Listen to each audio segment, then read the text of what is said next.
Alright, what's up out there, world? I'm gonna get a new gameplay vid up for you here. This is Lord of Apocalypse. I apologize that I haven't got as many videos up there as I would have liked the last couple of days. I've been back at work, that keeps me busy, but I'll try and meet your requests, upload some more gameplay videos here for you guys to see. So yeah, let's get started with Lord of Apocalypse here.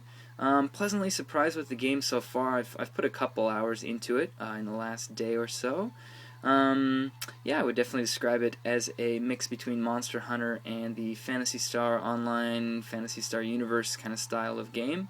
A lot of people these days call games like this Monster Hunter clones, whereas I think that this, while it does share a lot of traits with Monster Hunter, it also shares a lot of traits with Phantasy Star Online universe that aren't in Monster Hunter. For example, character levels as well as special move leveling up. Like special moves like this. They have levels in this game, and you can level them up, similar to the Photon Arts in the Phantasy Star Universe series. Yeah, so anyway, character levels as well. The traits it shares from Monster Hunter include, synthesizing of armors, weapons, things like that. Boss fights, and just the general layout of the game. So anyway, why don't we go ahead and get started here. This quest is to defeat a boss called Agna. He was the boss of Chapter 1, which I have already cleared. I'm in Chapter 2 now. But this is a new mission where I can go back, not even go back, but go fight him again, basically. So why don't we do that? I figure a good mission here would be to show off a boss. So yeah, let's go ahead and roll in here.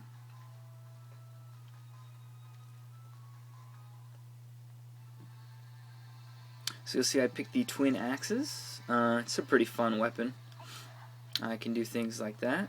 Obviously not close enough. So you get good range there. You can see at the top my stamina bar. It takes stamina. There is no MP. Monsters drop cores like that, which are kind of special items. That's a broken goblin core. But yeah, so when the monster drops an item like that, you saw it kind of went up as an orb and came down special at me. I think those are a little more rare than the normal items, although now you can see I've gotten 2 in a row, so maybe I'm just getting lucky. That was an actual core there, that wasn't a broken core.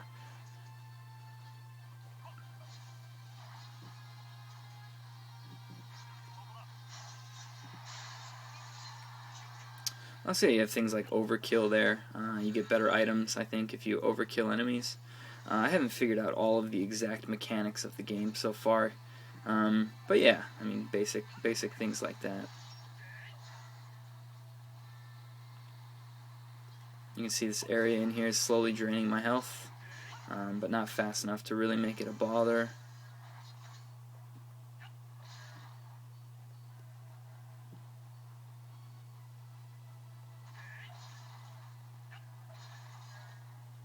So yeah, various items in like chests and boxes. That's definitely more reminiscent of Phantasy Star there.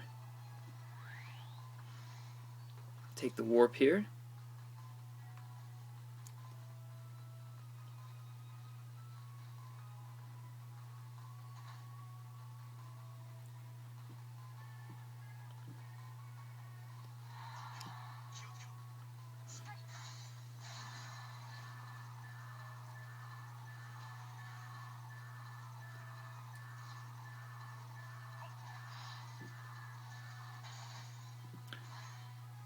So yeah, it's kind of a door, I think, to the boss. You have to hold and lock onto it without getting hit, basically. Yeah, and then you can get some kind of a bonus going into the boss fight. Anyway, here's the boss himself, Agna.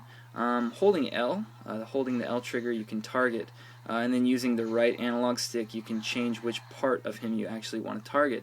As you can see, you can target his arms, his legs, his body, which is really handy. The right analog stick makes a big difference, not just with the camera, but also being able to target exactly where you want to hit here. Yeah, pretty awesome.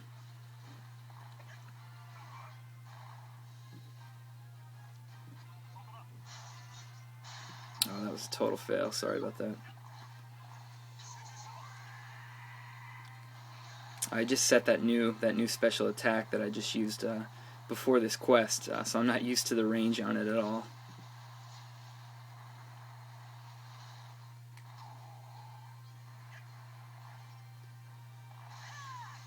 it does seem like, at least for this weapon, for the twin axes, a lot of the moves are range-based. This one, for example, if you hit him in the sweet spot, basically where I was just hitting there, it'll hit over and over and over again. But if I get too close, it'll only hit once as it goes through, and then once as it comes back. As you just saw, I got a thing that popped up saying cinematic scene with a circle. These are kind of like QTEs. Sorry, I'm not doing that very well. These are kind of like QTEs from games like Shenmue, things like that. That was a short one there, but you'll see longer ones coming up. Those just pop up randomly, and as long as you hit all the buttons in the right timing, yeah, you can do some extra damage to the bosses. I'm not quite sure how I feel about them. It does seem to, come in and disrupt a little bit from just, wanting to beat the shit out of a boss. But, I mean, we'll have to see as time goes on. If it's more of a diversion or if it, turns into something good.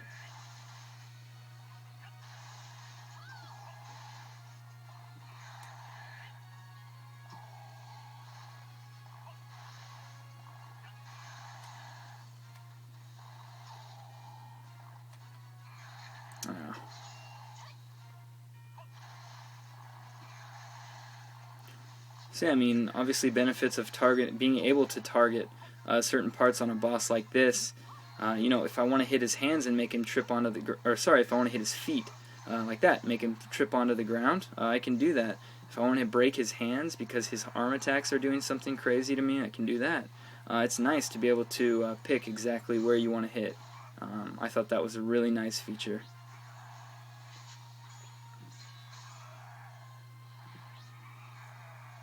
For someone like myself who is kind of a Monster Hunter purist, the thought of a lock-on at all is a little bit baffling. However, I like to think of it as, this game, like I said, it's not just Monster Hunter. It's also got, that kind of Phantasy Star Online kind of style built in there. So I think the lock-on is a good feature for a game like this with a lot of smaller enemies. And the lock-on for the bosses, it's not just lock-on. Like I showed you there, you can lock on to the various parts to do different things. So the boss wasn't too hard. Obviously, I've already beat him as a boss at the end of Chapter 1. But yeah, I mean that was a basic boss fight there.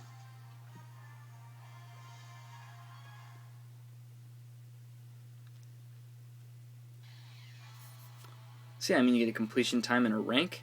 I think mission ranks are cool. I've gotten an S on every mission so far, but that just must mean that I know I own. So after seeing how bad I was at Marvel vs. Capcom 3, you guys can see how good I am. No, I'm just kidding. Let's see. So yeah, anyway, you can see here there are certain kind of parts that you want to try and break off of the monster before you kill him, things like that. I didn't do that, so maybe I am a failure actually. Then it just loads out the treasure that you've got. I'm just going to go ahead and send it all to my box. I usually deal with that later. Here's all the different kinds of weapons in the game. There are, it looks like 7 different types on top of kind of your elemental ability. So yeah, I'm using, they call it the tomahawk, the twin axes. So that's level 2 for me now.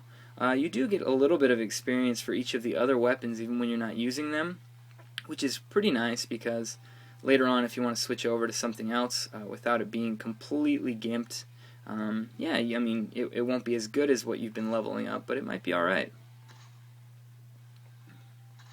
That was just me saving, very quick saving.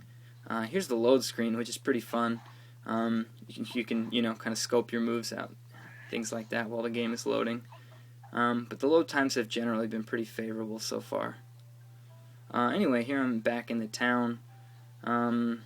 This is basically where you accept quests, get armor, make armor, make weapons. You can collect some items like that.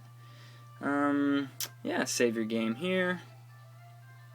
Yeah, I think that's about it. So there was a mission. Yeah, I hope you enjoyed watching it. Yeah, here's the people that can make new armor and weapons for you. These people over here deal more with items. Yeah, again, you can draw out certain items. And here's the guild counter. Anyway, I hope you enjoyed. Thanks a lot for watching.